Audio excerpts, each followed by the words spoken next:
Being a mother has taught me many lessons in patience, in love, forgiveness, mercy, selflessness, humility. I mean, there's really nothing like having to go back to your child after you were doing your very best to be right. And just to realize that even though you were trying your best to be right, you were wrong. So to have to go back to them and just stare them in their eyes, get down on their level and say, I was wrong and I'm sorry. It takes humility. I remember the first time that I cut my son's hair, and I told him, listen, mommy doesn't know what she's doing, but we got to work together. You be still and be patient, and I will do my best to give my best. And that's honestly been a echoed sentiment since the day that I found out that I was pregnant with a son. The thought of bringing a child into this world just hit me like a ton of bricks.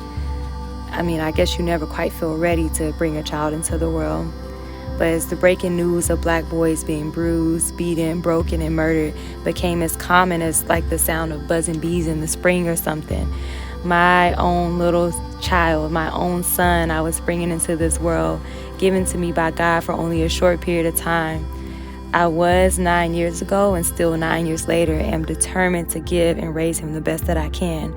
But I didn't know how. I didn't know how I would tell him that this world is unkind. I didn't know how to tell him on the day of his dad's funeral, Daddy's not just sleeping in that box.